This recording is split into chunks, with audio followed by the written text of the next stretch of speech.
it's just selfish, you know? Yep. It's saying, well, it doesn't affect me. And that is part of what props up these perpetrators, is that if you just say, well, this isn't my problem, that kind of sucks, but like, you know, like you are part of the problem because you are encouraging them that their behavior is okay, you know, and that as long as, well, if I don't participate, then I'm not bad. It's like, but you are enabling someone to cause harm to other men and women, you know, to other boys and girls.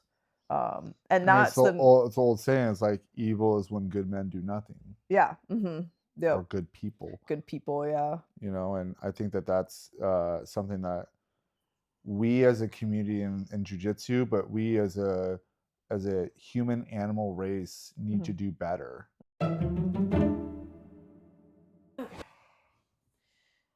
We are good. Go time.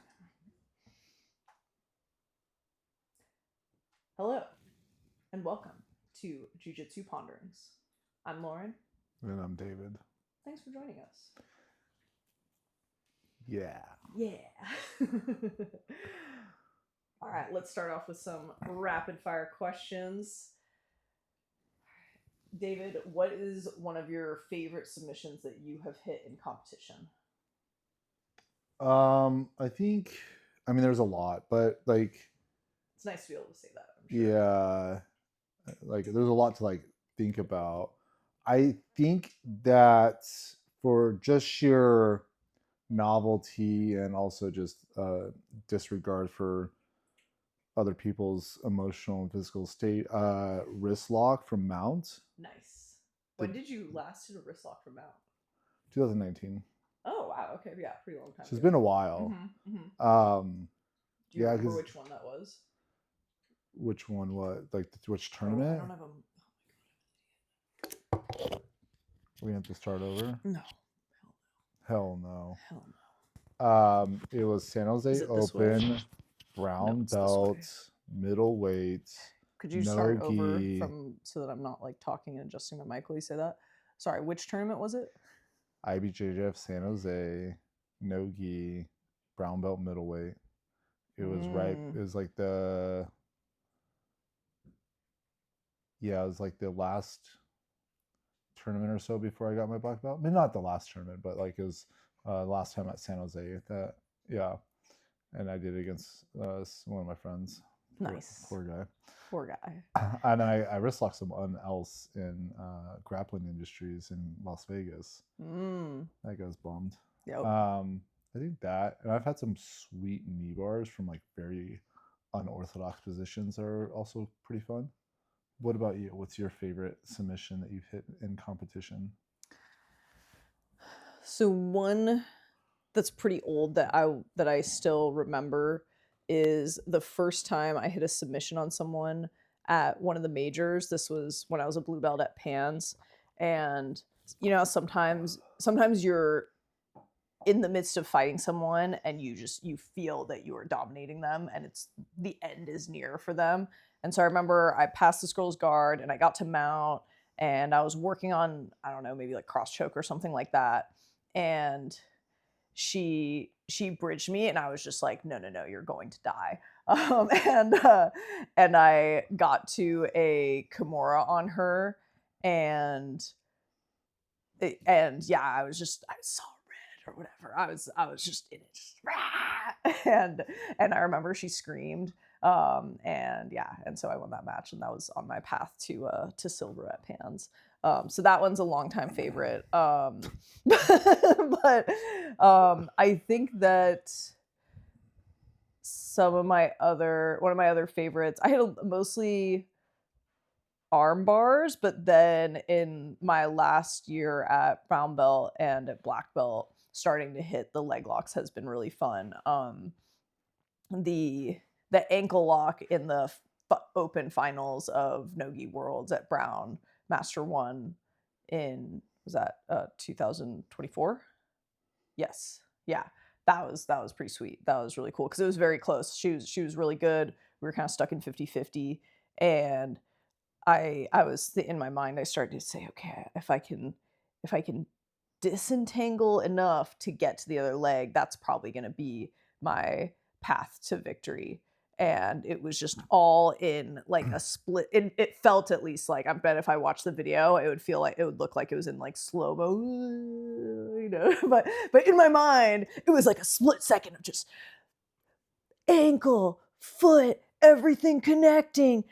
Pia! And then her ankle snapped, and that was a little sad. But that, sometimes it happens. And so yeah, so that one was pretty exciting. That was pretty cool. Sweet. Yes. Yeah.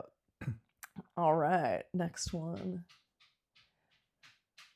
All right, David, in your opinion, what would you say one of the more underdeveloped skills is that you see in jiu-jitsu? And we can maybe, I think we can, like, at this point, I feel like most jiu-jitsu, like professional athletes, they're working on pretty much all the things. But I guess what would you say generally is a skill that you see that's pretty underdeveloped?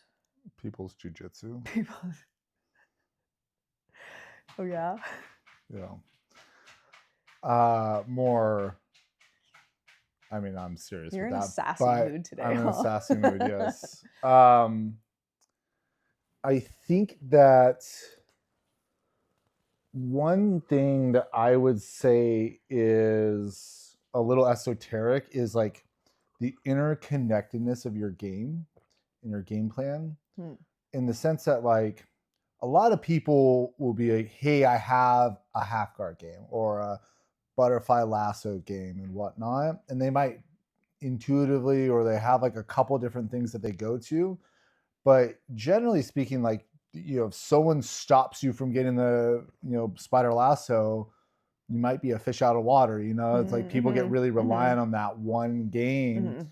And when people are coherently defending that game, that should be the next part of your interconnectedness. And then you're taking advantage of people over committing against the maybe like your preferred, and so having their reactions feed into the next part of your game and the next part of your game, and then funneling them back to the spider lasso that you want or whatever it might be. And like understanding like when you're in certain positions, whether you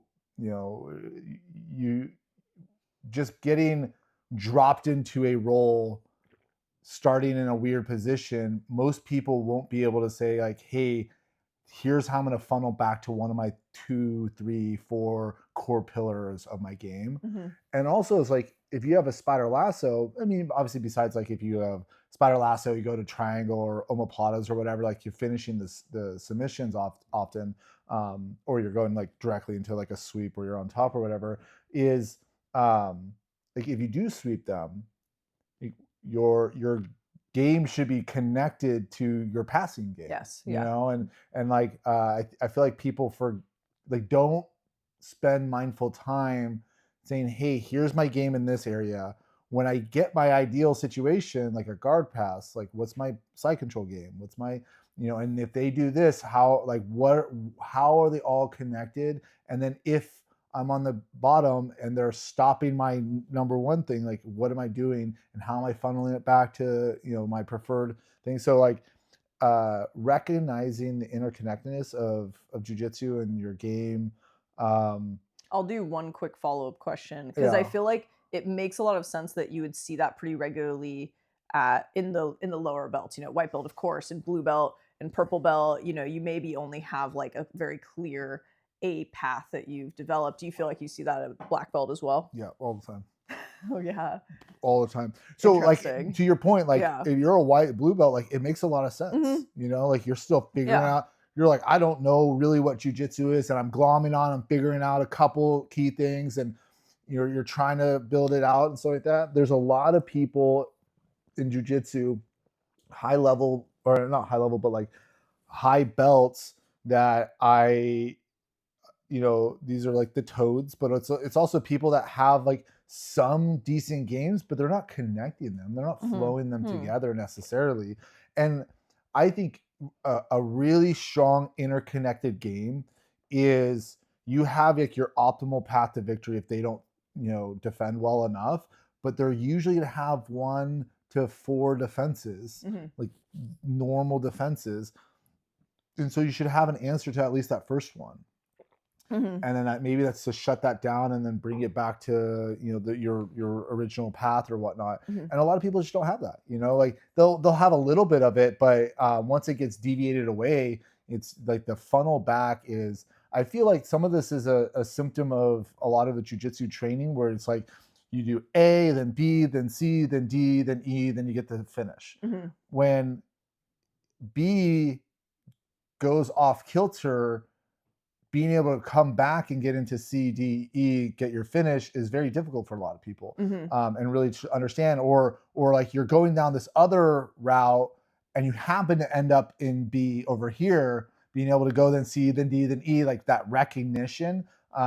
Sometimes it's not as developed there. So like this is like I said, an esoteric kind of a big picture thinking kind of answer, but I do think that the more that you can see how your movements will flow to other positions, and like especially things like, oh, if I'm coming up on a sweep, I'm not going to just take a sweep where I'm just gonna, I mean, hey, maybe I might take my Yeah. 2 points, but ideally I'm coming up and I have uh, a position that I like to pass from Mhm. Mhm. already started, and so Mhm. now you're ending up in your B or C node, and be able to, like, if it's not exactly the same parameters, like maybe the person's really tall or really strong or really whatever, being able to make the correct adjustments is something that's like pretty difficult for a lot of different people that I've noticed. Mhm. Interesting. I would say that I feel like I have some of what you're talking about where, oh, there's certain ways that I'll funnel back to, say, De La Hiva or to like smash pass passing position. And then I feel like my attempt to solve what you've described is saying, well, I just need different moves that work for me from these other positions, because getting all the way back to maybe that person, my opponent, is really good at staying out of where I Totally. want to be, you know? And And so, that's, sorry, like to just interject, it doesn't yeah. mean you always bring it Sure, back, sure. but it's like I see it as, you're walking up a path, and like there's something in your way, and so Mhm. you got to deviate away from that path, and maybe you switch back and come back at a higher part of that, that trail, Mhm. or you go up a different trail, and that's totally fine. Mhm. But a lot of people I find, they're like, they run into that log across the trail, and they're like,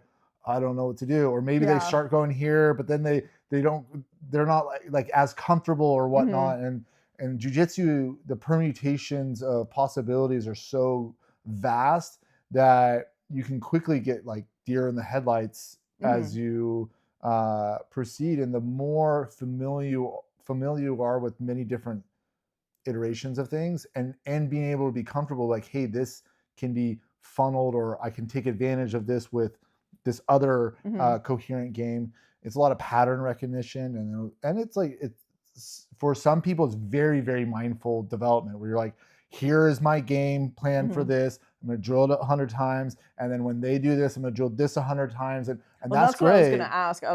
I was wondering, do you feel like that's symptomatic of, I'm thinking of what one of our black belt friends said, which is that they were saying, "Oh, the way this group of people's game tends to break down may be symptomatic of them doing a lot of drilling, but not as much, positional training, where they run into that wall and they're used to, oh, I've run into the wall and I'm met with resistance. Now I have to adapt, or now I have to push hard, or whatever." That's what one thing that I'm curious about is, what do you think that's symptomatic of?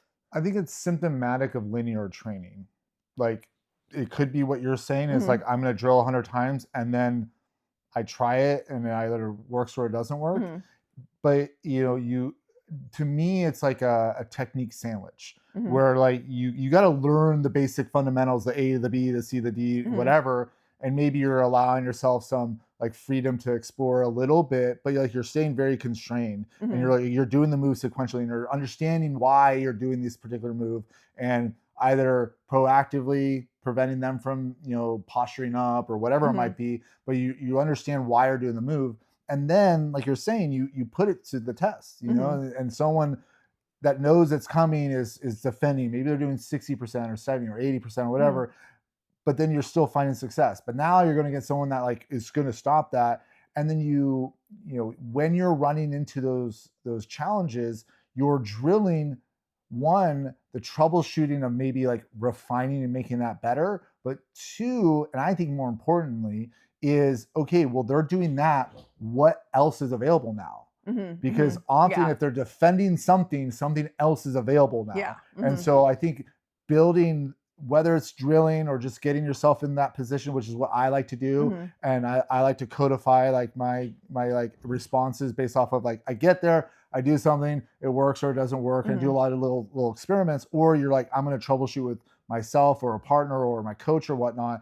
And I have a very clear, I'm going to do this when I run into that, because they're sitting straight up when I'm trying to like pull them down to triangle them or whatever. Yeah. Okay, I'm gonna come up with the hip bump sweep because they're like sitting too far back. Yeah. That's just like a very rudimentary and not very common anymore. But like when you're a white belt, that's something that's very accessible. Yep. And so I think it's a lot of that. It's where it's like you learn the technique, you test out the technique, you run into issues, you refine your technique, but you also, what is the way that I'm taking advantage of them defending that technique? Fair enough. Rapid fire, super rapid fire. What about in your opinion? That's just one. I could go off on many. Honestly, it's kind of tough because I think it's really different for different people. Instinctually, to answer this, I would probably say something along the either strength and conditioning, which is pretty basic, where I think people don't start to do like prehab or strength and conditioning until they have to, and they've run into problems. And so if people were a little bit more proactive, if you're like, oh, if you can sneak in like 2 like 45-minute strength sessions a week, it'll probably really benefit you. So that one's like pretty easy. But also like, hey, a lot of people are using jiu-jitsu as their exercise because it's fun versus, like lifting weights is fun for some people and like not fun for others. And for most. Exactly. So that would be my quick one. I think my slightly longer one would be around sports psychology. And I think that this definitely applies to competitors where, especially if they're not top tier professional athletes, they often are not taking the time to like, I think at some point along your journey, you should commit some time to, doing some research and writing some mantras and think about that, because it will probably really help you. I heard someone else say on a podcast, like, oh, like, I don't really believe in this because, it's kind of just like a bunch of tricks. And it's like, yeah, it's tricks to help you perform better. Some people, they maybe don't need it. They already kind of intuitively have a healthy mindset around themselves and their performance, and their, kind of the wrestling thing of like their conditioning gives them confidence. They're like, hey, I'm training twice a day, 5 or 6 days a week. I'm eat, live, breathe jiu-jitsu. Like that's an easier state to be in. But for a lot of us, I think both doing some of the research on sports psychology to help just give you that extra edge and to, understand how to deal with loss and things like that. And then for the people not competing, it's also the kind of mental health aspect around, especially as you get into the later belts, how can I have to be a little more proactive in making sure that all of my training is beneficial. How can I make better use of this round with someone who is, newer than me to jiu-jitsu or smaller and weaker than me, and if you can learn how to do that, or like as you get old, like, hey, when I go with, the 18-year-old purple belt, like, man, I'm probably going to have a hard time a lot of times. If they're like a sharp competitor, it's going to be rough for me. And rather than running from that because my ego is scared and like, oh no, like this is bad, man, what an opportunity to be reminded of like what it looks like to be sharp, how to have good reactions, and hopefully like snipe off, if you like sneaky leg attacks or whatever. But to take advantage of that training, like that person might be really good training for you to help you stay sharp too. So I think those are kind of the forks of like strength and conditioning, sports psychology for competition, and a little bit of like sports psychology or just like mental health development. Mindful training. Yeah, exactly. So that you're making good use of your time on the mats and keeping it positive when you're in that like super long run of trying to train for a long time. Yeah, and I Because it's think going to change and evolve as you get yeah. older and, you know, all that kind of stuff. So Absolutely. yeah. And I think like just to echo, like I love that. And it's like, especially when you're not able to dedicate your life to jujitsu, usually the time on the mat is precious, and it's few and far between. It's usually less than you would want. Yeah. And so like you want to try to make the best out of the time you do get. I do. There was some reel that was a dude who was saying, you know, I'm a blue belt hobbyist and it sucks. Like I've got a family and I've got a job and I can only train like 2 or 3 days a week. And, you know, they're way more often the nail than the hammer kind of thing. And they're just going to they have to accept that they have to move along at a slower pace. And that's rough. That was a good reel for me to see, because it was just helpful to have some empathy for people where, you know, I started when I was 21, which is like relatively young compared to the people that are starting in their like 30s, 40s, and, you know, haven't done this before and can't train super often and probably shouldn't to like keep their health like, you know, going and everything. Like that's tough. It takes a long time and it's hard. And so, yeah, I don't know, like hopefully the mental like sports psychology kind of like research can add a little extra benefit there. And then I'll like give a shout out to something that we've mentioned in the past, but try to stay comparative of your previous self and not of your cohorts around you, because that often, especially in the scenario that you laid out, is just not fair to yourself. Totally.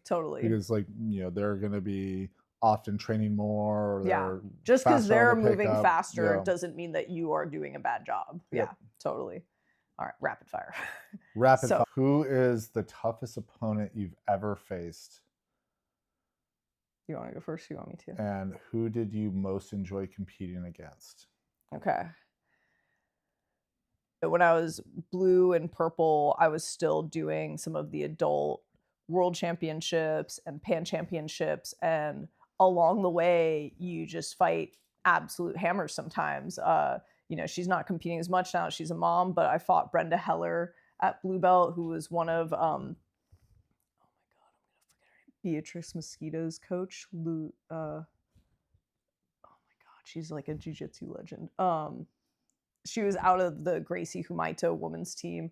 Her ability to just stuff my passing attempts and hip escape was just so solid. And then I also fought from in blue belt, I fought this Vanessa Griffin, who has medaled at majors at, you know, brown and black belt, and she was coming down from the Crazy 88 team. She was super good and, you know, was a professional for a long time. I think she's still kind of on and off. And then at purple, I fought Jessica Kahn and Amy Campo. I think the worst beatdown that I experienced was probably from A-Rod. That was at purple, and I remember Alex Rodriguez? Who's A-Rod? You were there. I think it was the last time that I did Worlds. Oh, where she just backpacked you? Yeah, she just backpacked me and it was bad. Anna Rodriguez. There we go. Oh. Yeah. So at purple, I think it was my last time doing Worlds. I didn't hear her like name, like A-Rod. Yeah. So Anna Rodriguez. It was purple, and it was in, I think, the first match at Worlds. This was in 2019. Yeah. You know, once you're 30 and you're still purple, you're kind of like, okay, I'm jumping in a little. I'm not putting too much weight into what's going to happen here. And she very quickly took my back and was just on me, and you know, like got some kind of choke or something. It was just like, oh yeah, okay, this is a little rough now. I think I lost my first match at that Worlds too. Yeah, against Cody Steele. Yep. Mm-hmm. It was like a scrap for a while, but then he was able to just keep it going. Yeah, totally. Yeah. There is, and that's what's cool about jiu-jitsu, is especially in the you know, various color belts and stuff, like you can just jump into Worlds and fight people who are going to go on to be legends. And so it's Mhm. pretty sweet. Yeah. Yeah. And like, hopefully it just like builds character and you put the right amount of weight into it or whatever. So who did you most enjoy competing against? I think that I've enjoyed a lot of my matches. I think the recent ones, I've really enjoyed competing against Mylene. She's super technical. It's often, like at least at some points, like a fairly close battle, and a lot of different stuff happens in our matches. Mhm. And yeah, she's a great competitor, and it's just really fun. So I really, yeah, shout out to Mylene. She's awesome. Yeah, it's been good black belt matches. And I appreciate that she's down to scrap. She's featherweight, I'm lightweight, so she comes up or we fight in the open or whatever. And so yeah, it's really cool. What Sweet. about you? Toughest opponent? I don't know. There's been a lot of them. Yeah. I mean, most recent JT Torres, super super strong, tough, consistent pressure. Was able to shut down any openings that I had. Did you have any opponents where you were like, just die already? Like you're winning, but they're just like, they just don't give up? I feel like if you get that far along, that's less often. I had one super fight that was like that against like this 18-year-old purple belt, and I put her in a million submissions at Arte Suave, and Yeah, she was so gnarly. yeah, and I'm just like, dude, how are you not tapping right now? Oh my god. And yeah, she was very mentally tough, and yeah, it's like I hope she's still training and in it with how much damage she was taking. I mean, maybe she's just really like flexible joints or something yeah, like that. yeah, But I don't know. That was outrageous. Yeah, I was like, crazy. can someone throw in the towel for her? Yeah, like, what the heck? Yep. I don't. Nothing comes to mind. Mm-hmm. I think usually if I'm able to dominate, I think like one match that was really close, and I was kind of upset about it because I had an armbar and we went out of bounds, and then they reset us and gave me 2 points. And so we had to keep going, and I was like already super tired and stuff like that. It was Yuppie. Oh, brown that's belt. funny. Yeah, nice. And so they're like, then we were just scrapping for the rest of the match, and I ended up winning by points or whatever it was. And I was like, man, come on. Like, but it was that one was Yuppie's like, very tough. Yeah, Yuppie's very tough, for sure. And so I think that one was like all the end was there. I had it like disconnected and everything, and then like he did a good job of like defending legitimately. It wasn't anything like he was fleeing the mat or anything else like that. Nothing like nothing he did or anything else like that. Sometimes you just end up out of bounds. Yeah. Sometimes you just end up out of bounds, and I was like, dang it. That would have been nice, because I did not have my conditioning up at that time, but I was able to get out a win. But I think back to like the toughest, I mean, there's been a lot of really tough opponents. Jamie Canuto, Diego Herzog he's just so strong. Clark Gracie is pretty tough. Peter Frank, I've never gotten a win off of him. I want to go back down and get him sometime. But I felt, most recently it was JT Torres. He's super, super tough. Yeah. The key to this is that compete enough, and eventually you'll run into some gnarly people, and that's cool. It's a cool experience, Especially when you get black belt. Like, I've competed against. Or you just fight at Worlds and Pans at the color belts, and then you'll fight some gnarly people. I think at Brown it was Saeed Dunkev. Yeah, I was thinking of Saeed too. He's like, I couldn't get. I think I've very lost tough him. And very strategic. Yeah, I think I got lost 3 times to him. Very uncommon. I think there's only 3 people that I've lost 3 times to. Alan Sanchez is also very, very tough. Is that the Six Blades guy? Ago. No, that's 10th Planet. Oh, okay. Oh, yeah. He was just on CJI. Yeah, that's right. For 10th Planet. He's won EBI, combat jiu-jitsu and regular jiu-jitsu worlds and stuff. He's super tough. The really Six Blade super guy nice. is Steve, right? Stephen Hargett. Yeah. He's really tough. He's really good. Yeah. Yeah. I've beaten him once though. At Master Worlds. Nice. Funny enough, I beat him in gi, which is interesting. And I've lost him in no gi. Yeah. But he's super tactical. It's like I feel like I could get stuff on him. Mm-hmm. Whereas like some of these people, I'm like, yeah, not Mm-hmm. happening, you Yeah. know? Yep. I think the Diego Herzog probably was like the one that's coming to mind where I was like, oh, because I got him in an ankle lock. Mm-hmm. And Yeah, it was I just like, remember. Yep. He's I like, didn't have mm-mm. enough Yeah. on juice to go, but like he was just not bothered whatsoever. Yeah. Yeah. And then he was just so strong and Mm-hmm. whatnot. So lots of tough opponents. Mm-hmm. Who did you most enjoy competing against? Man, there's a lot of them. Oh, Marcus Antelante. Hmm. I think my first black belt debut was against him, and I lost a tough 0-2 match. And then I got a rematch many years later I guess 4 years later at the 2023 Master Worlds, and I was able to squeak out a win. Very tough match with him as well. He's super strategic and smart and really technical. Did you fight him at brown belt? When No, was he's my black belt debut. When was that? 2019. Oh, okay. He's my very first black belt match ever. Oh wow. It was against Marcus Antelante. Which tournament was that? The U.S. Open. Oh really? Yeah. Wow. You were That's there. wild. Yeah. Okay. That was a long time And ago. then he dunked on everyone else. Yeah, I bet. It's Marcus Antelante. I think it was 4-2. I think I scored 2 points on him, Mm-hmm. but I lost by 2 points. Yeah.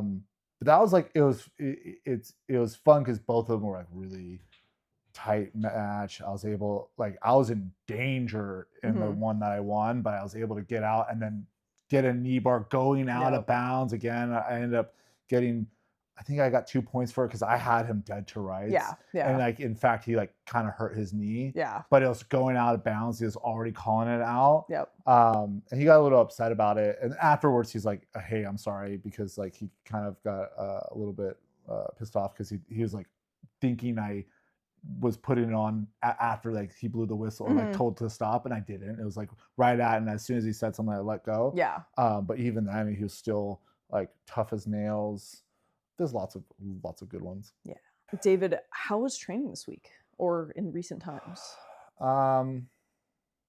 It's okay. I'm happy that my funny story is nice. Yep. Right before the 31st of January, I was supposed to have a title fight with submission on the shores for 205 Nogi. And I was training on Wednesday, and probably was going to be my last training session. Maybe I would have drilled on Thursday or whatnot. And I'm passing guard early in the rounds, working with our buddy Dave Strand. And I'm just going, all of a sudden, I just like my ankle is just so painful. 2 people were wrestling, just completely unaware of where they're at, and fell onto my ankle. And my ankle, I'm showing on the camera, but my ankle is pointed up, and I'm passing on my knees. Shoelaces down, yeah. Shoelaces down or whatever, and like they fall on my ankle and rotate it outward when I was already like kind of like my knee was pinned, so it wasn't like I had like give or anything else like that, because like the way I was like trying to pass on the knees. And so it was so painful. Luckily, it seems like everything's fine. It was just a severe ankle sprain. I did have to back out of my first super fight ever. I've done dozens of super fights and I've never backed out, even though sometimes I maybe should have or whatever. I was like, you know what, let's be smart, let's be intelligent, let's try to not jump in. I probably could have been okay, taped in and whatnot, but I didn't know that at the time. And I was like, hey, it was pretty painful looking. Like, yeah, it was pretty gnarly. Yeah. But luckily, you know, first couple days was like, okay, I checked it out. It didn't feel it broken. And didn't feel no rip or anything else like that. And luckily I've been able to come back and I feel really good. You know, just kind of being a little cautious and a little bit protective of it. But yeah, other than that, like it feels good. Are those guys on the list now? No. That's not your style. No, I mean, it depends. Yeah. One person is close to being on my list. And that's only because like I think training with him is fine, because he's very like very into it and aggressive and like, you know, whatnot. Mhm. But he's not really that spastic. He's not spazzy. Mhm. Maybe a teeny bit, but like totally fine. And Mhm. I appreciate that he's like willing It's to good get to have a after hard it, roll. Yeah, but yeah. he's just not aware of his surroundings. Uh, And so he'll like wrestle, that kind of stuff. And it's like the week prior to me getting hurt, I was like talking to another person. I was like, that guy's gonna hurt someone. And mhm. sure enough, like the next week it was me. Cool, Um, cool. but like he's on my list to be very direct and straightforward. If he's like being kind of wild anywhere near me, I'm gonna tell him to get the fuck away from me.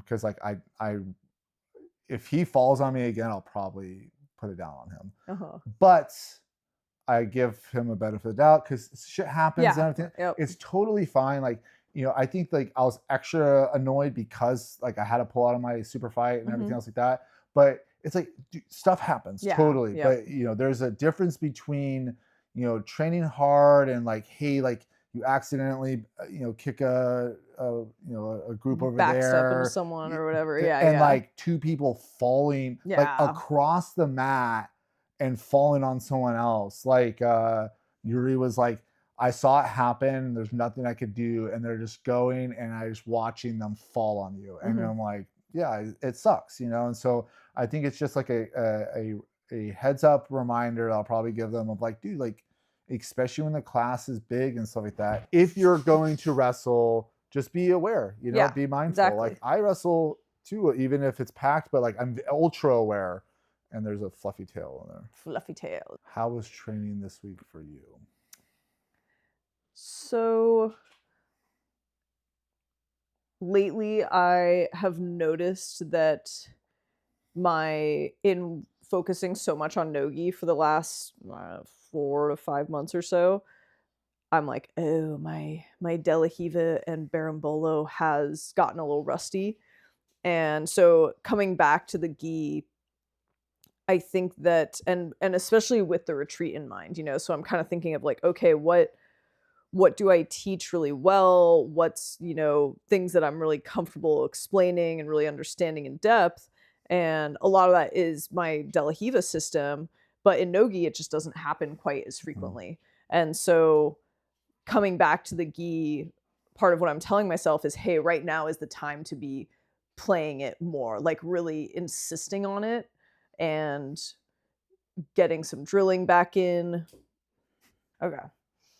You can't see it, but Tasha's face is just all smushy. All right. So cute. She's oh my so God. cute. All right. Dogs must be nearby. Tasha. Where's it, Tasha? Come here, Tasha. There we go. Oh, she's sweet. Okay, so training this week. So I think in an effort to ensure that I'm both to refresh my competition game in the gi and to ensure that I'm teaching things for our retreat that I feel really good about. I'm kind of like going back to De La Riva and to the Berimbolos system. And because Wolf has been showing a sweet Berimbolo drill, I really like the drill. I really like because a lot of times when I try to Berimbolo, like 90% of the time I'm not taking the back, I'm coming up for leg drag.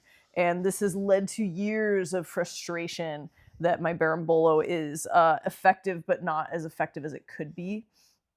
And so the drill that he's showing helps get you from being kind of on your side to recovering to taking the back. And so I'm working on that, and I'm very excited to be working on it. I don't know if I'm going to show the Berimbolo at our retreat because it's hard, but at least sort of mapping out like the De La Riva system that I like to show, and I'll show the Berimbolo. You'll show the Berimbolo, wonderful. Because you Berimbolo so often. One thing that's sick. Topside Berimbolo. One thing that's sick is that I've been hitting the fancy pass that the meow Jiao Meows showed. And I actually did it a little bit in Nogi today, which is crazy because you don't have the gi grips. I just kind of forced it where I just like rolled and then rolled back up to try to like get to 411. And so doing something that's just like you feel kind of awesome is really cool. That's always really fun. I should review those. Oh, you're so cute. I still need to review the top Barata Plata with you. That thing is money, dude. Yeah, but I have been having my Barata Plata finish has been happening. Yeah, totally. People love it. Yeah. People love the Barata Plata. I was showing it to someone, was like, "Oh, can you show me what you did?" I'm like, "Yeah, I got you. Yeah, maybe you'll see it at the retreat." The person that I did it to at San Jose was like, "Can you show me after?" Yeah, like, I don't that's know awesome. What happened. Yeah, totally. That's hilarious. Yeah. So yeah, and just a reminder, our retreat is March 6th to the 8th. Yeah, good job. Yes, got it. March 6th to the 8th, over in Twain Harte County, kind of in the general direction. Twain Harte, California. Yeah, in California, Tuolumne County. There we go. It's about 3.5 hours from the Bay Area. Yep. It's gonna be sweet. Check it out on Instagram. Message Backwoods BJJ Retreat. Right? It's Backwoods BJJ Cabin, but maybe Backwoods BJJ Cabin. We'll put it in the show notes. Yeah. Go to Instagram and see it. So yeah, just a reminder that the signups are still open for that. Should be hella fun. Yeah, and you can tell us if you want Berimbolo or Barata Plata or Tariqa Plata or whatever. Yeah, I did have a moment too. I hadn't hit a Choi bar in forever because everyone's now like really on the defense from them with me especially, and someone got lured right into it from the half guard. Sweet. It was really nice. It made me happy. Excellent. Yep. So yeah, so that's how training's been going so far. Yeah. Hopefully we'll get some matches. We're gonna do IBJJF, Sacramento. We're only going to do Nogi, so I probably shouldn't deep dive too far with that coming up, but hopefully there will be some matches going. Yeah. Yep. All right. Now, speaking of tournaments coming up, tournaments, how do you decide which tournaments you'll compete in? And I think there's your own personal thought process, and then maybe pseudo rapid fire considerations for people along their journey. So I think that if I was giving advice to someone who was saying, "Hey, I really want to compete more. How do you decide which tournaments to do?" And, they were at each belt, I would say, white belt, just look at your local tournaments, try to compete like once every, 2 to 3 months. If you're feeling great, like a lot of it is that you're going to determine how well your body holds up and how you mentally hold up to competing if you want to compete more often, So you got to kind of find the schedule that works for you. You also got to find like how much disposable income do you have to compete. This is a big factor as well. The local tournaments tend to be cheaper and you can still get plenty of matches, but like the caliber of matches might not be quite as high, but it's nice to like pop off some wins. But in general, it's just like it's like your white belt, like it doesn't matter, blue belt, I think same thing. I like staying, I feel fresh if I'm competing every like 2 to 3 months. That feels pretty good to me. I don't like going longer than like 4 months without a competition. I'll start to feel kind of like, that sounds sacrilegious to go that long without competing. What are you talking about? It feels like I'm not quite as sharp, and there's a little more anxiety around just not feeling like, oh yeah, I'm super used to this feeling. Competing once a month, that feels a little much to me sometimes, depending on like where I'm at in my life. I think white belt and blue belt, it was more okay, but you need to have a little more variety in terms of like smaller local tournaments and then bigger tournaments where you're really doubling down and investing, and then as you get higher up in the belts, it's just like, where can you get matches, especially as a female, yeah. Like we were kind of in that no-gi versus gi debate earlier this year, and I think ultimately it was like, I'm gonna get more consistent matches at IBJJF for masters, so like and in the gi, so like, hey, like just kind of go where I can get those. Stop playing with her when we're recording, please. It's very distracting. I'm sorry. Thank you. Otherwise, I think for us, one of the main ways that we decide is like what keeps us, comp ready and fresh, and then what sounds exciting. Like we're talking about doing. I mean, we just bought plane tickets for Barcelona to do International Masters Europe And that sounds really cool. You know, that sounds a little more exciting than like, oh yeah, Sacramento or Santa Cruz is cheaper, obviously, and closer and easier to do. But like, hey, let's like use this as an excuse to travel. So I think that's one of our heuristics. But I'll stop talking and let you speak to, you know, how to select tournaments. Yeah, I mean there's a lot of good stuff. I think Tasha, you look like a baby. some of it's like what Look are my like a baby. goals, you know, like what am I trying to accomplish, and what are the tournaments that are going to help me accomplish those goals, and that's like going to be personal and whatnot. Mm-hmm. Like what you're saying is, hey, I want to have higher quality competition, but also be in something that I know runs fairly well, Mm-hmm. and like Mm-hmm. I know what to kind of expect from it. Mm-hmm. And so like oftentimes it's IBJJF that I'm doing because of that. Mm-hmm. But like, you know, I think you brought up a great point. It's like what tournaments are interesting to me? Go ahead, What Pumpkin. fits with my Pumpkin, I schedule? got him. What fits with like the financial situation and like the kiddo situation and whatnot, and also like the frequency and whatnot, because like, you know, depending on what goes on, like sometimes I'll go where I don't do something for a month or 6 weeks, and then I start losing my mind. And other times I'm like, I'll do 3 or 4 weekends in a row where I'm competing, you know, mixing in a super fight or whatnot in there. Um, so it kind of just like, how do I feel? And now I'm starting to get to a point where I'm thinking about like,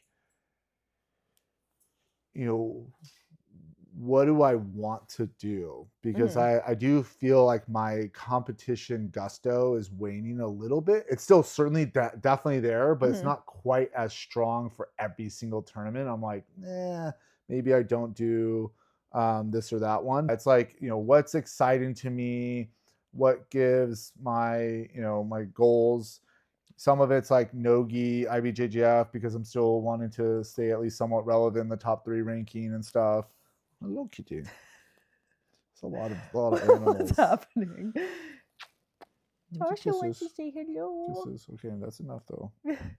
He's now advice I would give to different people at various stages. I would say like, you know, certainly somewhat is like what belt you are, but I think it's more I mean, white belts like often haven't had any competition, so I would consider them like early in their competition career, in that like the first few, you know, 2 to 3 or 4, it should absolutely be like what you're suggesting. Like go to local competitions, get some matches, make it so you don't have that add in extra complications of traveling and Mm-hmm. figuring out how to like navigate that and whatnot. Just get somewhere where like you can get some good matches, you can get some good feedback, and you can prepare well. Hopefully like some friends can come, because oftentimes that helps people feel a little bit better about it, and like camaraderie and whatnot. Help support each other and everything. But like, don't make it too complicated. You know, make it like, you know, do the things that are going to be easy to do, and then you start. You know, as you develop later on in more competition, it's like, you know, hey, if you're still struggling with local and you have a family and this, that, and the other, like maybe you're not going to do any big tournaments, or you're not going to do where you're traveling around and stuff like that. So a lot of it's like, hey, like find the rule set and maybe the association or two that you find really comfortable, that you really like if you like doing jiu-jitsu world leagues, they come around every like Mm-hmm. 3 months or so, and so like that could be a good frequency for you to do. um and then like, you know, then start to expand and challenge yourself when you feel like you're ready. You'll never feel like you're totally ready, but like, you know, and I do think like, you know, a lot of people, especially if you start training and competing a pretty decent amount, try to do 1 or 2 majors just for like the sheer Yeah. magnitude of it, and to just to feel what the difference, you know. Mm-hmm. And you might surprise yourself and surprise people like with doing pretty well. But yeah, I think as you gain more experience, you can start saying like, well, what do I want to get from these tournaments? And like you said, which is a great idea, is like, you know, get excuses to travel places. Like Yeah. we had an excuse to travel in 2024 to go to European Nogi, which is in Italy, Mm-hmm. and we made a vacation out of it, Yeah. and it was really cool. It was really fun and enjoyable, and I think that that's something, as you like, you get more and more comfortable, because that introduces a lot more complexity, but it is really like really awesome to be able to go to cool places and compete and then, explore around the area. I feel like too, like I know a blue belt who traveled a ton for competitions. They're an adult with like a job and things like that, and so they could afford to travel and compete in masters tournaments and everything. And I feel like I would encourage, if you think you probably are going to want to compete at brown and black belt, competing in the majors at blue and purple, I think it does you such a service of getting used to the environment, of getting used to the nerves that come with competing on that bigger scale, getting used to having that many matches in a day can be big. And so I really think, hey, it's great if you can make sure you have, enough of a training camp, whatever that might mean to you, and, getting whatever, you in line to prepare for those. But doing some of the majors earlier on in your career, it's like, who cares if you lose, like as long as you can financially afford it and everything, like it's just great experience to have, and they're experiments to run, and hey, hopefully you run deep and you pull off some cool wins and everything, but it's your chance to learn what you need in order to perform well, and so that can, I think it's awesome if you think you're going to want to compete later, get your experience at the lower belts rather than waiting until brown and black to start to I feel like compete on that sometimes level. people have like this weird like, oh, when I'm a blue belt then I'll compete, or oh, when I'm a purple belt I'll compete. It's like, no, compete now. Or when I do this I'll compete. You're like, no, compete now, as long as it makes sense. Like there's never a good time to do it, and you're never gonna feel 100% ready. No one ever does, maybe not no one, but like very few. Like one of our it was a little while ago, but one of our guys did, I believe it was Masters Worlds, and he upset the number 1 seed. And you're like, oh, like that's awesome. He didn't end up going in and placing, but like, because there's 40-50 people in it, but you get like this really cool experience, and I think it's it's fun and it's cool to be around the environment. Like doing Master Worlds at least one time is like a cool thing to be able to do, or at least go and observe too. Yeah, that is one thing. I went when I was a white belt, and I watched some of my friends compete at the world championships, and it was definitely nice to be there and just get to experience the vibes and talk to people about how they were doing and everything, and it was really cool. It's cool seeing a lot of people from the screen. I've told you this before, but my first IBJJF gi tournament ever was brown belt Master Worlds. That's pretty wild. Yeah, that's crazy. I took third. That was cool. Yeah. Well, Tasha says, I want to be in the podcast. You want to use a staple of this episode. Yes. All right. Other exciting news is that the child, the Spawn competed in her first tournament, a BJJ Tour East Bay, and it was probably, I don't think I've had as much anxiety about any other event that she has participated in, sports or otherwise, than this event. You were a wreck. Yeah. Oh my god, she's like waking up at 3 o'clock in the morning, just buzzy, just what about this? What about this? But she did it. It was really cool. She had one person in her bracket, and they did the best 2 out of 3. It's always really like cool to see someone's first tournament. And obviously we're like invested in this one's. And just seeing someone navigate the emotions and like how do we best support her through that, and also just seeing the highs and the lows, but all in all, like I think it was a very positive experience. She exhibited a lot of really great moments, where especially as her first tournament, there's a lot of like good awareness, good execution, and I think there was a lot of things to really build off of, for sure, and things to continue to improve on and develop through. But, one of the things that was the biggest, like, oh, that's really cool for me is that, it didn't go quite as well as she might have liked. but we're like up in the stands, and she's like, I want to do the next one. It's in April, right? And I'm like, yeah, we're like, Yeah. yeah, Yeah. cool. You know, like if we Mhm. can make it work, we'll certainly like, you know, move mountains to make it happen. Mhm. But it's really great to be able to see someone, especially that, you know, sometimes has a little bit of difficulty with not succeeding, like just kind of brush it off. Like you can tell like bummed, but Mhm. also Mhm. like ready to take on the next challenge. And I'm like, Mhm. yeah, that's awesome. And Yeah. so to me, it was a really positive experience. It was really cool to see her go out there and show her jujitsu. And I'm excited to, and like, you know, right away the next week, she's, you know, eager and wanting Yeah. to train. The And Monday after she competed, and she lost her matches by points, and some of the points were like, oh, you kind of gave up a sweep. I'm like, oh, I wish you'd she gotten was to compete at white so belt. And close oh, you're to so close to getting the mount. Just like, and just got to use pass. that Yeah. underhook. Yeah, she passed, but you know, just like didn't quite hold the side control points, you know. And so it's nice where they're all things that will come with time, you know. Yeah. And seeing her at one point, she had pulled guard, and the girl had scored and was kind of running away, and she's doing the angry butt scoot of death, just like, come here, get back here. And it was so, you know, you're like, yeah, I've been there, I get it, you know.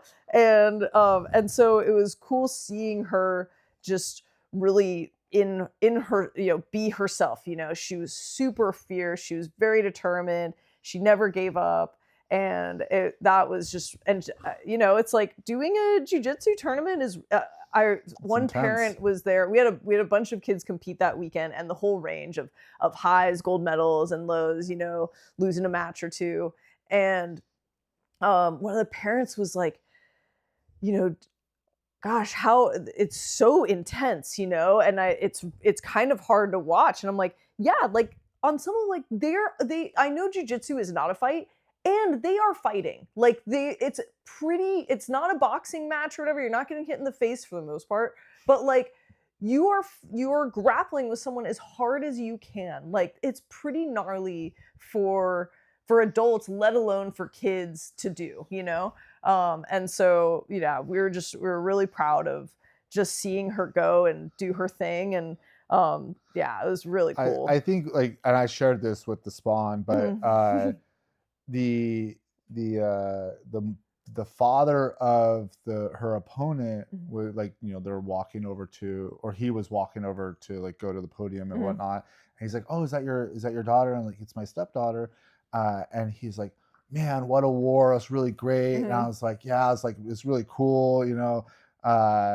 And I was like, you know, it's really cool seeing her compete for the first time. And he was like, that's her first tournament. And Mhm. I was like, yeah. She's like, man, she's going to be a killer if she sticks with it. Yeah. And it's Mhm. just really cool to hear that affirmation, because her opponent like competes a lot, Uh-huh. and she's very like, you know, she Yeah, has a there lot, she was has a lot of clear wins. strategy of like, Yeah. oh, you're up on points and you're in the person's guard, like And she's hold that. locking it And she down. locked it So down, yeah. you know, and that's what it's like. Hey, sometimes you get anti-jujitsu, you know, and that's like nuts. If you haven't competed a lot, you might not have the tools yet to deal with And that. she's like, she's pretty aware of the situations Mm-hmm. and stuff like that. And she did Yep. a great job. Yeah. And it was really cool to hear, like, he's like, oh, like that's really awesome. Yeah. Like there was one person in her division, you know, one of the sayings, like the greatest gift that you can have is a tough opponent, because it hopefully brings out the best in you as well. And it gives you the opportunity to, you know, showcase your art and to try hard and everything. It's like if you don't have an opponent, like,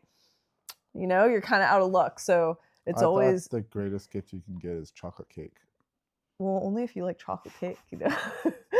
What if you only like vanilla? But Or rainbow chip with rainbow chip frosting. funfetti.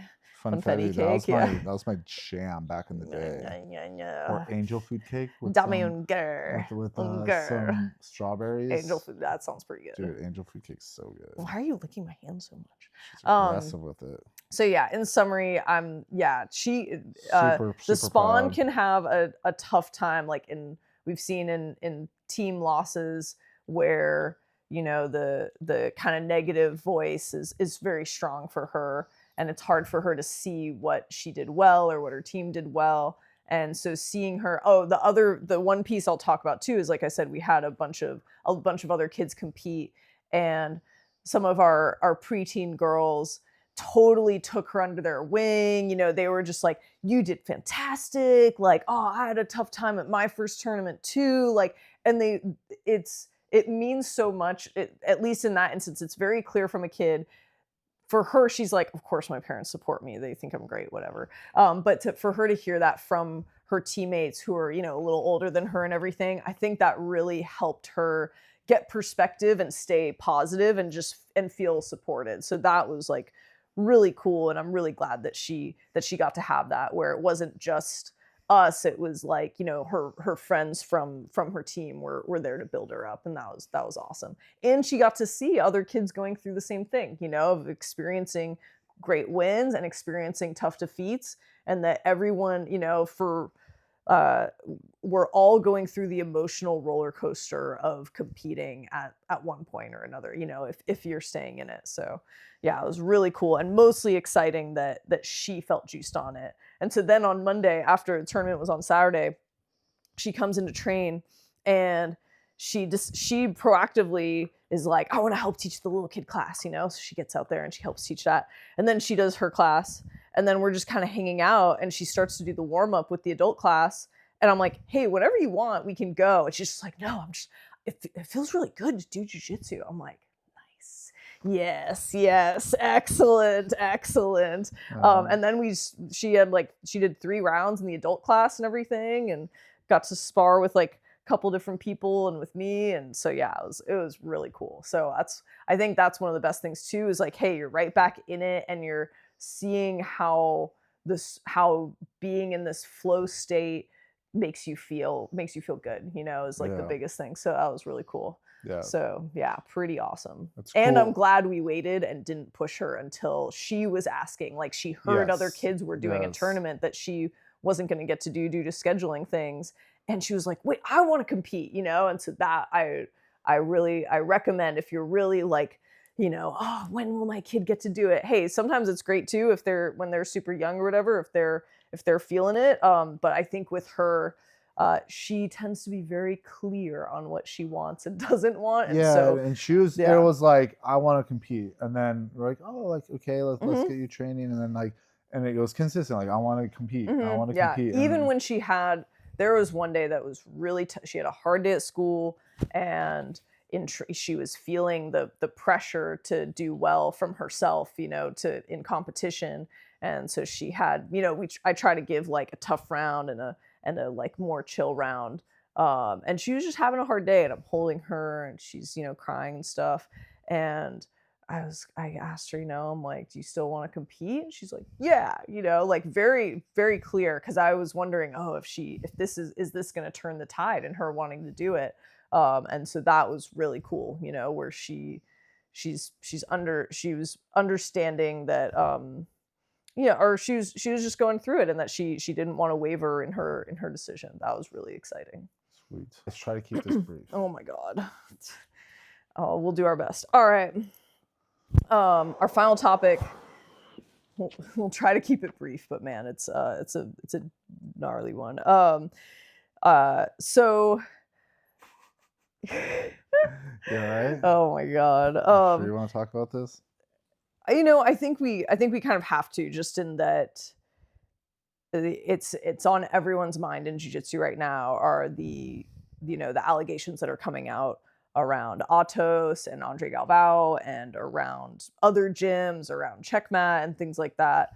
There's a lot, you know, and the Epstein files, like, it's pretty rough right now. If you follow any level of politics and jiu-jitsu on your TikTok or Instagram feeds. And so I guess the what are your thoughts around the issues that are coming to light in jiu-jitsu? It's a travesty, you Mhm. know. It's like, it's an unfortunate occurrence. And, you know, I think in most areas where there's like a power dynamic and a hierarchy and stuff, Mhm. and there's an unfortunate, like, reality where especially when people are left unchecked with Mhm. power, to take advantage of that power. Mhm. And that doesn't even need to be just like sexual abuse or Mhm. sexual abuse with minors. It could be, taking advantage of your clientele, or like your Your people, employees your or your yeah. employees. And it could be using Could you your stop bothering the dog, gym please? for dating grounds and that kind of stuff. And it's like there's a lot of ways where people can do things that are like morally ambiguous, or even just not ambiguous and just kind of messed up. Mhm. And unfortunately, there's also this ethos of like, covering it up, or like, oh, Mhm. it's not so bad, or like there's this weird feelings around like, well, it's not that bad or Mhm. whatever. Mhm. And I think that martial arts in general, but this is true for a lot of areas where there's like a teacher instructor or a more experienced person and a newer Yeah. person dynamic, where people abuse that situation, and it's abhorrent, it's horrible. And I think the biggest thing is like these things happen, and they, like, the people that do them need to be held accountable, Mhm. especially when it's involving kids. Yeah. Like there's no excuse for that kind of scenario to happen, where you make someone feel unsafe and that you've done something wrong. And of course, like, hey, like, jujitsu is a very confusing sport at Yeah. times, and it's good to clarify and whatnot.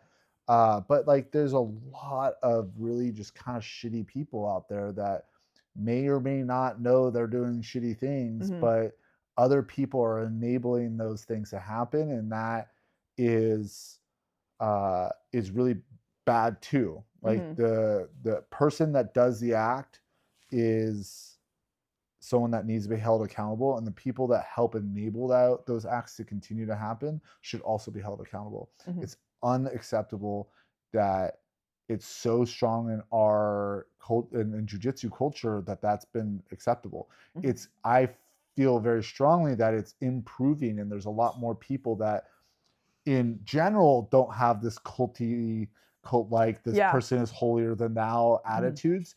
And still it's a problem, and Yeah. they're still like, clearly like coming to light, um a lot of just really tough things. And it's bad for our sport. It's Yeah. horrible for our sport. It's horrible for women to be involved in jiu-jitsu. We want more women involved in Yeah. jiu-jitsu. Like, it's a beautiful sport that's not just for men, Yeah.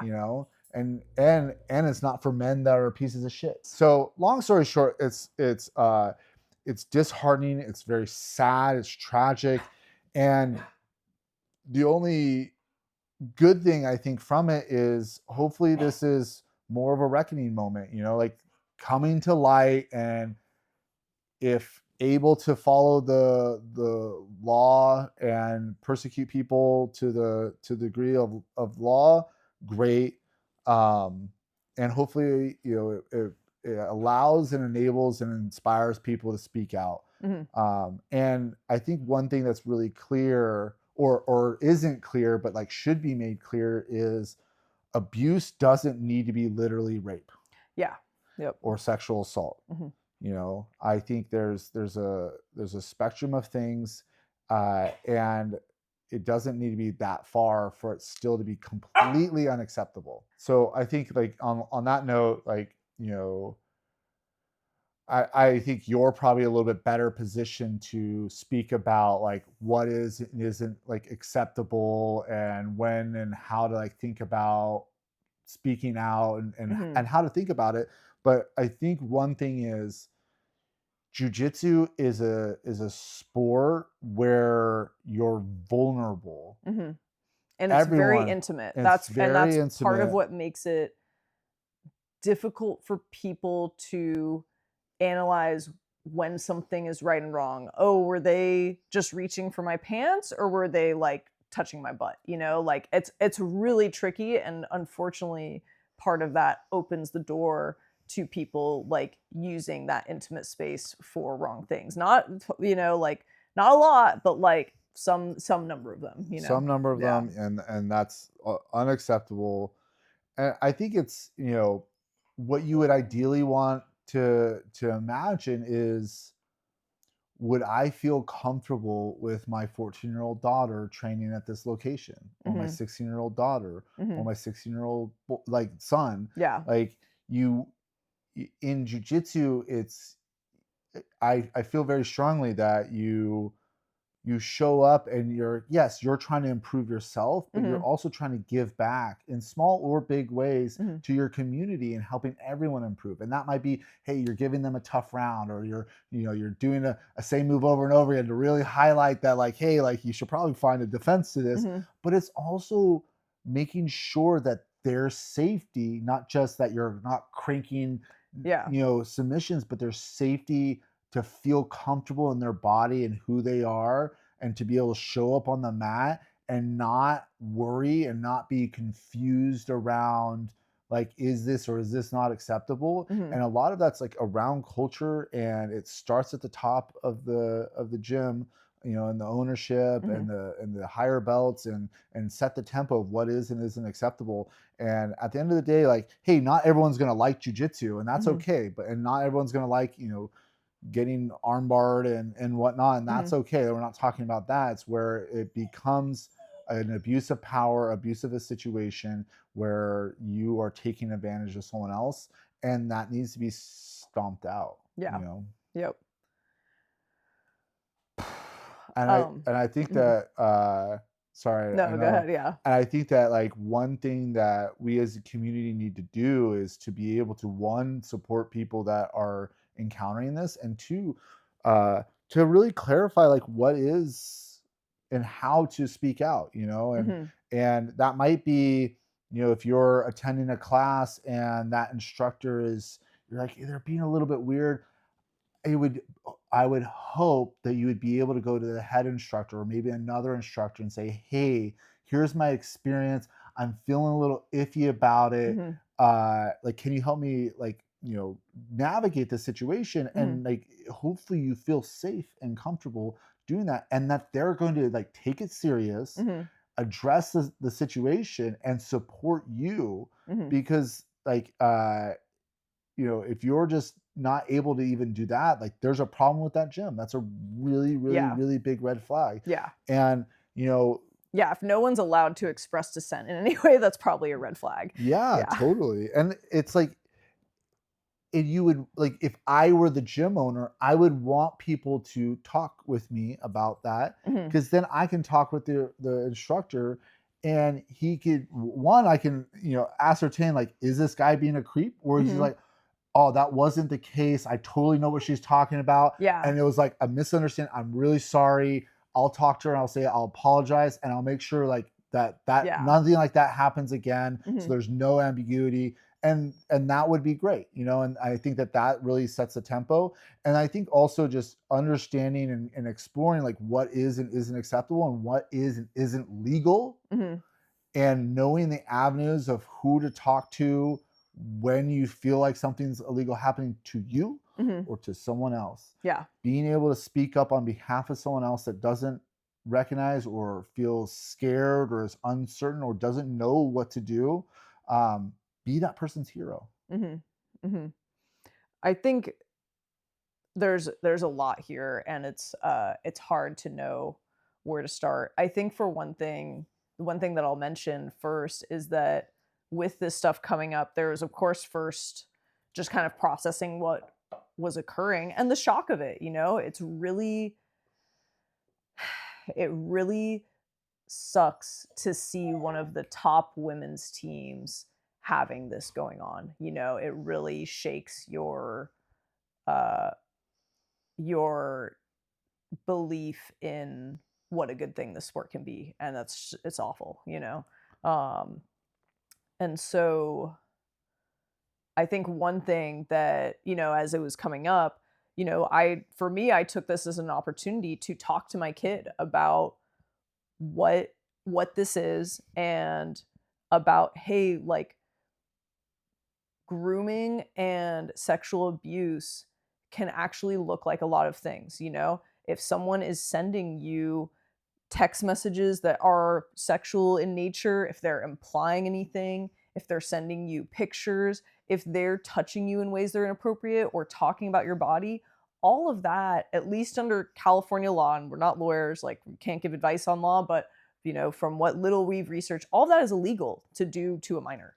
It's not just like, did you have like, penetrative intercourse with them? It's like, did you send them a picture of your dick? If you did, that's fucking illegal. Did you send them texts like that were sexual in nature? That's fucking illegal. And so there's some level of like education here, and in terms of both for perpetrators and for people who are receiving this, where they might be saying, hey, this feels weird, but like we didn't have sex. It's like, well, like, were you under 18? Like, then like that shouldn't have been happening in the first place. And so I think, for parents getting the opportunity to talk to your kids, male or female or whatever, about what grooming can look like, and that they have a safe person to talk to if anything is making them uncomfortable, and that they should trust their instincts in general is one of the most important parts. Like generally what we've seen is that if your instincts are telling you something is wrong, it probably is, and that's when you need to talk to somebody who can help you and who can support you. The other piece is that, I think for a lot of people, they hear about, oh, well, you need to file a police report. And for most of us, hopefully, like, you haven't ever had to do that in your life, and so just going through those steps are really scary. And one thing that I would want to point out is that is a huge step for any of these young people to go through. It's very intimidating to, go to try to talk to a police officer about something where you're not really sure if something happened. And so I think that it would behoove some people who are wondering, hey, is this just for attention? They're throwing big things around. For someone to come forward and talk about these experiences, part of why they've stayed silent is because in doing so, they understand they're making huge waves in their environment. A lot of, like, some of these girls are competitors who are committing like their whole lives to jiu-jitsu.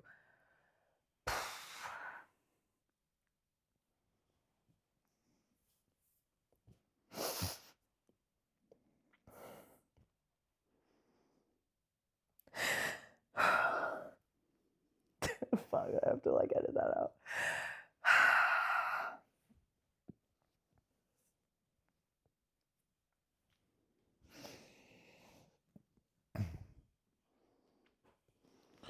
I think one of the things that, like, just sexual abuse in general. If you start talking, then I can't edit out like me crying. I know. It's okay. It's fine. Yeah. I think one of the things with sexual abuse in general is it's underreported. Mm-hmm. And some of it is because like they're afraid, they're you have a person in a position of power, and you've received gifts from this person. You've been told, hey, as long as you stick with me, I'm gonna like get you to the things that you want. Yeah. And if you leave, these are gonna be the consequences. The old thing of like, oh, if you leave, you'll be a traitor. And like no one will believe you, and you'll be shunned, and you'll never be able to set foot, whatever. And like there's all these tactics that these predators use to keep things under wraps, and a lot of like women experience that, like, people don't take them seriously. Yep. Obviously there's the counterpoints of false flags where someone will female or male will make these outrageous allegations that turn out to be false and ruin someone's life. But for every one of those, there's probably 100 women that don't ever speak up. Yep. And some of it is like they are so ashamed of what happened because it felt good for a while. Like, oh, I'm like almost like the teacher's like favorite. And then it started getting a little bit squirrely, but like there's this insidious messaging and this confusing. And then you get to a point where like, no, this doesn't feel good. But like you can say like, well, I said yes all along the way, or I didn't stop it until it got. And so there's this shame associated with it, or like sometimes it's a psychological and physiological shutdown mechanism to stay alive in like the really Yes. gnarliest of Yep. the circumstances. Yep. And then they're like, well, why didn't you fight back? Why didn't you do something about it? And Mhm. you're like, your body sometimes will do whatever it Mhm. takes to that it thinks it's going to need Mhm. to survive. Yes. And Yep. you're not going to override it with logic. Mhm. It's going to, you're just at the whim of your, Mhm. your amygdala or your whatever. Mhm. And I think it's a disservice to people, because like even right now, like a lot of dudes out there are like saying some really shitty Yeah. misogynistic things. It's like, oh, we'll separate the females from the males and this and Mhm. that and the other. And it's like, that's not the fucking point. Yeah. That's not Yep. the fucking point. It's Yep. like separate the predators from having fucking freedom Mhm. and put them in jail. Yes. It's like the point of it is like we want females and males to be able to work together to have a concrete goal of Mhm. helping everyone else improve. Yep. And when it makes sense for a male and a female to train together and they both feel comfortable with it, that's good, Mhm. because there's not as many females. It's going to be really hard Yeah. to get training partners if they can't train with dudes. Yeah. And if they And don't feel comfortable with if you're dudes, trying to learn self-defense and you never train with a dude, it's not and effective. the vast majority of perpetrators of crime are especially Not- that type and of that- yeah. crime are dudes.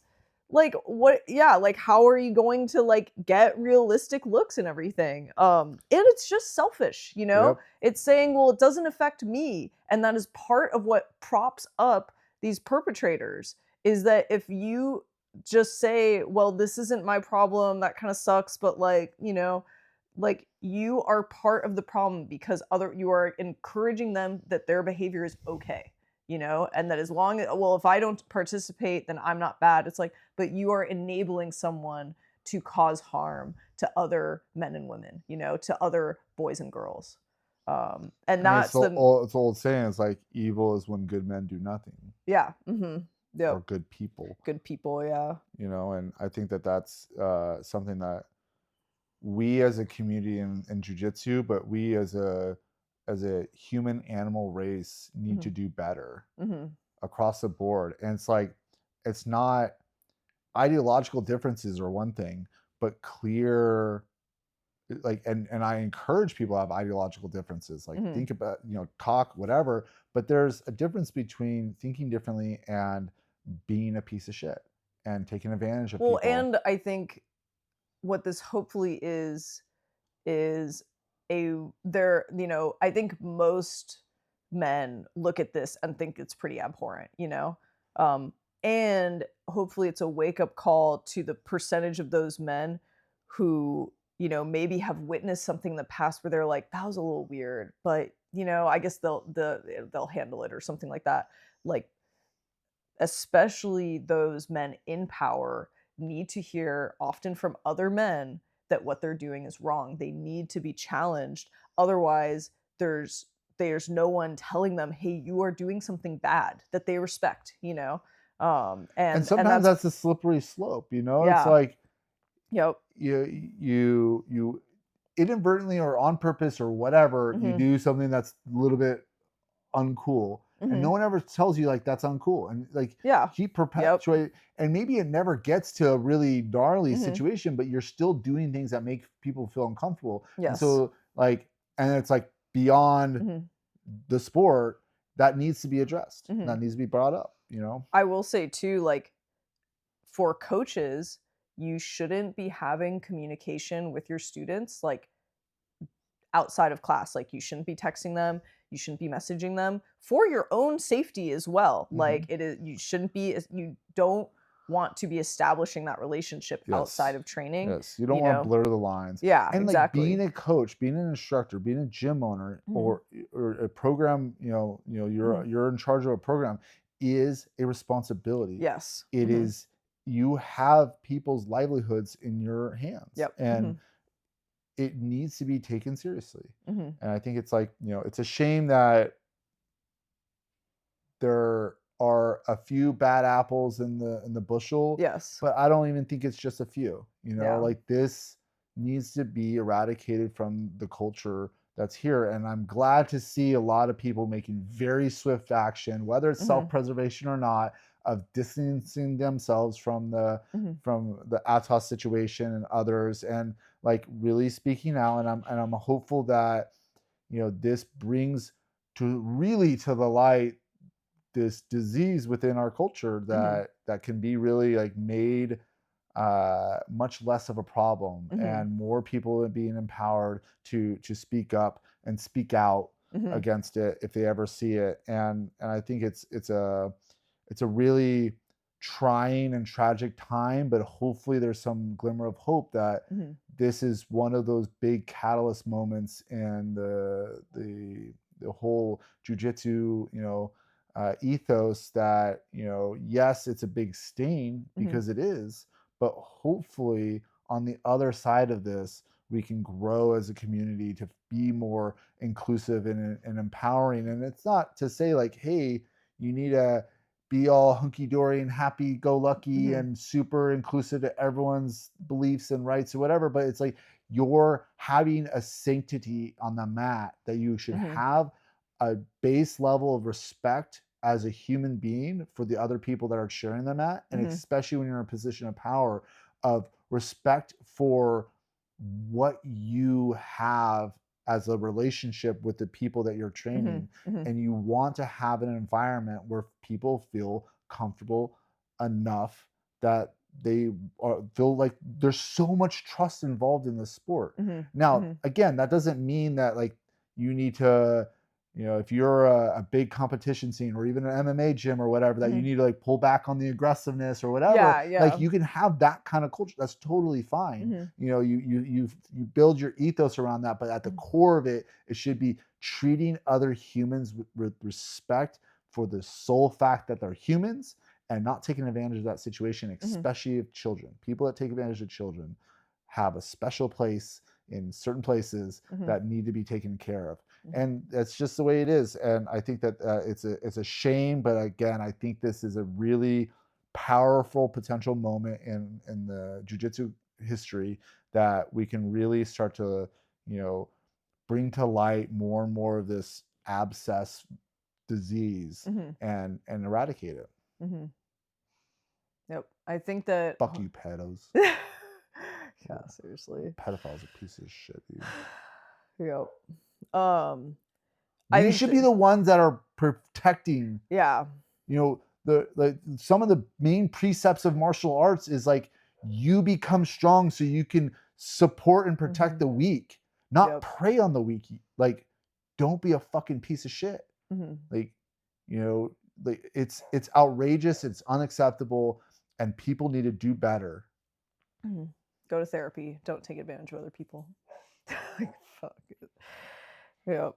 Um, hopefully on a future episode we can talk more about specific things. But the main thing is, look up the laws in your state if you are concerned. Talk to someone that can support you, and you can have a conversation with a police officer without anything being like move forward or anything like that. If you are like, hey, I'm not sure, like call the non-emergent line and talk to somebody, and And you then there's can often like mhm, support, like yeah. not necessarily literally Mhm. a police officer, but there's other support Yep. groups in many different jurisdictions Mhm. that can help you navigate this Yeah. very confusing Mhm. situation and be like, yeah, that's not cool, Yeah. that's not, Mhm. that is illegal, Yeah. that is like really, and give you the support or at least like resources to know what to do next. Mhm. Yep. Yep. So that might look like talking to, like, I think in Marin there's like the Center for Domestic Violence.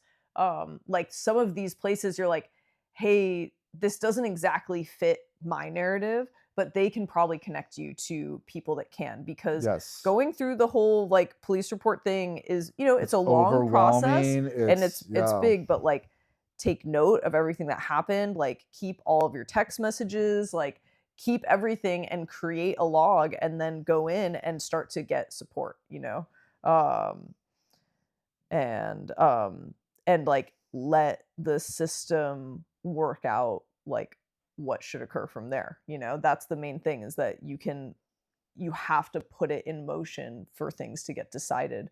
Luckily in California, there's now been a law passed where there's no limit to people like having to file in a timely manner. Mhm. I think in the past it was like I don't know, 10 or 15-year limit or something like that. But in other places there are, so the sooner that you can do it, the sooner you can potentially be protecting other people from harm. And know that those actions are not acceptable. They're not a Yeah. part of paying your dues in the Yeah. sport or anything else Yeah. like that. This is not just like this is not just, oh, well, that's what everyone does, so it's okay. Like that shit is over, like these aren't gangs anymore. You're not a traitor for leaving a gym. Like this, it's we're in the modern era and that shit's not acceptable. All right, Yeah. let's wrap this one up because right. it's a really heavy Yeah. subject. Stay safe out there. Stay positive. Trust your instincts. Trust your instinct. Mhm. Be vigilant, but find a space where you can feel like you don't feel any of these feelings. Yep. You Yep. want to Exactly. find the space where everything feels not necessarily good because Yeah. maybe you get your butt kicked, but it feels good at least from like the community perspective, because I Mhm. think that's and the community includes every part of the community. Mhm. Now, Mhm. maybe there's that weirdo that you don't like to train with, but that's Yeah. okay. They could be that over there, or that person that trains too hard. But overall, that you have a positive interaction with everyone around you. Mhm. Trust your instincts to at least ask questions. And if you're not sure, find someone trusted that you can speak to, Mhm. and that you can navigate that environment. But And your experience at one gym will not be the same as your experience at another gym. there's Like always other gyms. one of the worst parts about this is seeing people leave training when they really like it because they've Yes. had a bad experience, and It's that's one of the yeah, biggest travesties yeah, is that, like, not only is that person probably going to need therapy and have yeah, a lot of yep, issues, but now that's one less often female mhm, in the sport. yep, Like, they are yep, done, mhm, and like there are so few as it is now, and yeah, it's luckily it's getting more and more prevalent and stuff like that. But it's like it's a shame, and mhm, we want to help support our female brethren yep, here. yep, But and the males, yeah, and everyone, and that's because what this is jujitsu should be for all, and for all to feel yes. comfortable, and for everyone to get beat up, but also beat up safely. Yes, yes, exactly. And so you are not beholden to any one gym, whether you're just trying to train or whether you're trying to become a champion. There are so many options out there. If it's not feeling good, the sooner you leave, the better. Yep. Yeah. All right. All Well, right. that's it for this light episode Oh. of Jiu Jitsu Ponderings. Thank you so much. Mhm. Much love out there for you. And if anyone needs to reach out to either one of us, feel free. Please Take go ahead. take Yep. care of yourself. Yep. Yep. Enjoy your time because training's awesome and it is It's for a great everybody. sport. Yes. Let's keep it that way. Yes.